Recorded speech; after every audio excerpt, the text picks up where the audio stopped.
house clung to her skin, heavy with summer's breath, as Alina drifted through the upstairs hall. At 38, she carried herself with quiet grace, her role as stepmother to 19-year-old Caleb, a delicate balance of care and distance. The old Victorian creaked underfoot, its walls steeped in secrets, much like her own heart. It was late afternoon, the golden hour spilling through warped windows, painting the floorboards in honeyed streaks. She hadn't meant to pause at his door, hadn't meant to let her gaze linger where it shouldn't. His room was ajar, a careless invitation. Through the sliver of space, she glimpsed him, shirtless, his lean frame caught in the act of changing. The sight struck her like a pulse, her breath snagging in her throat. His skin gleamed faintly, damp from a shower, and the careless way he moved, unaware of her eyes, stirred something reckless in her core. She pressed a hand to the doorframe, steadying herself against the sudden heat blooming beneath her ribs. This was wrong, dangerously, achingly wrong. He was her husband's son, a boy on the cusp of manhood, yet her body betrayed her with a shiver of want. Alina's mind churned, a storm of guilt and fascination. She should turn away, retreat to the safety of her own room, but her feet remained rooted. The air felt charged, thick with the scent of cedar from his cologne and the faint musk of his skin.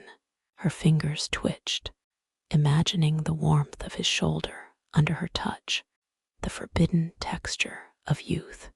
She'd always noticed him, his quiet intensity, the way his eyes lingered on her when he thought she wasn't looking. But this was different.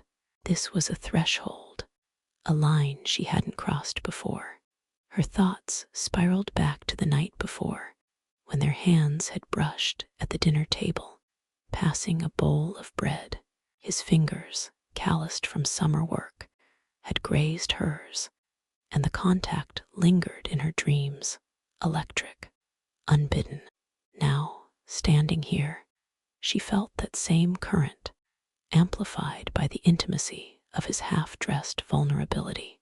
Her lips parted, dry despite the humidity, and she wondered what it would be like to close the distance, to let her breath mingle with his. The thought was a spark, igniting a hunger she'd buried under duty and decorum. She shifted, and the floor creaked a betrayal. Caleb froze, his head tilting toward the door.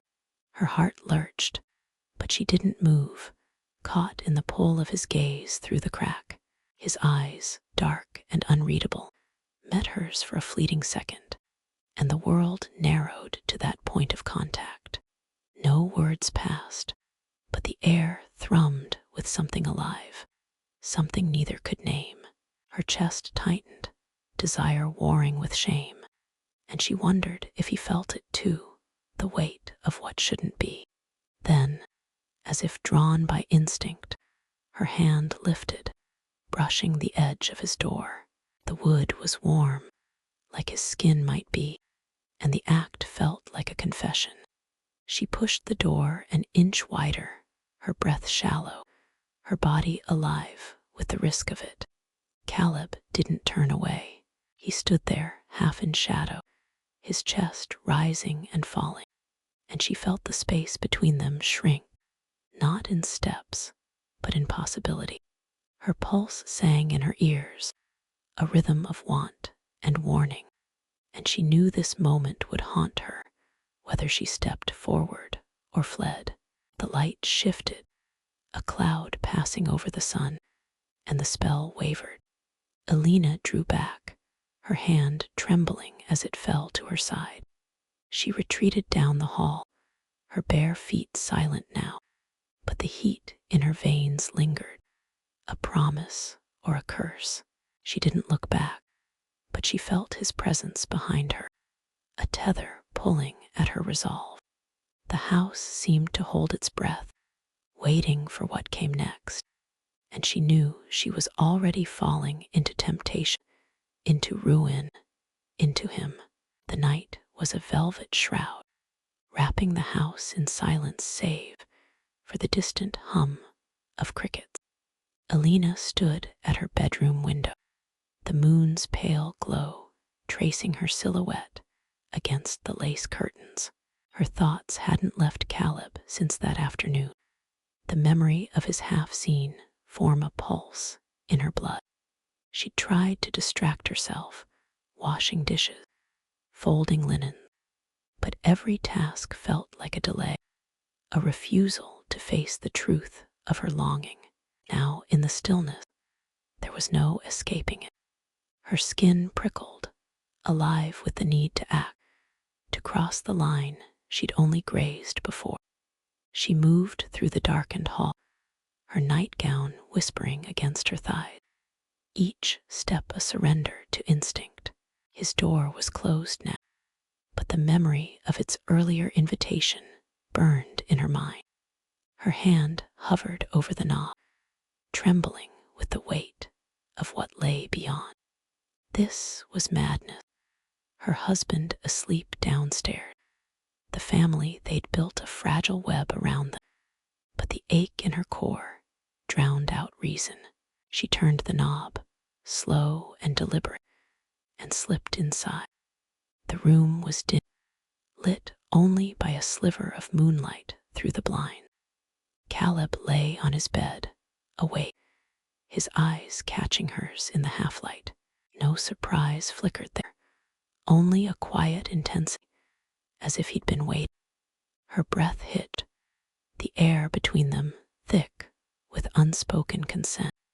She closed the door behind her, the soft click a seal on their secrecy. Her bare feet crossed the cool floorboard, each step narrowing the distance until she stood beside, her shadow falling across his chest. Her fingers moved first, tentative, brushing the edge of his sheet. The fabric was warm from his body, and the contact sent a shiver up her arm, a current of connection. She knelt, her knees sinking into the rug, her gaze never leaving his. His breath quickened, a subtle shift, and she felt it like a touch, his want mirroring her. Her hand slid upward, tracing the line of his thigh through the sheet, the muscle taut beneath her palm. The act was bold, reckless, but it felt like fate, like something inevitable woven into the fabric of their shared space. She leaned closer, her hair spilling over her shoulder, brushing his skin. The scent of him, salt and cedar, filled her sense, grounding her in the moment. Her lips hovered above his chest, not touched, but close enough to feel the heat radiating from him. Her own body responded, a tightening low in her, a flush spreading across her chest. This was no longer fantasy. It was flesh, breath, the raw truth of desire. She let her lips graze his skin, a fleeting kiss against his collar, and the shudder that ran through him echoed in her own bones. Her hands moved with purpose now, peeling back the sheet, revealing him inch by inch. Her touch was slow, exploring the plains of his body, as if memorizing a forbidden map.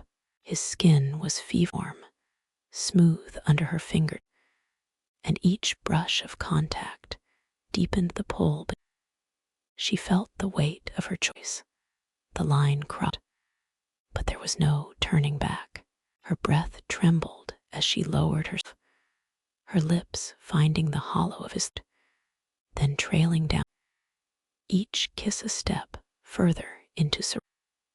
The world narrowed to sensations, the hitch of his, the pulse beneath her, the tremor in her own hands. She was no longer no longer bound by roles or vows.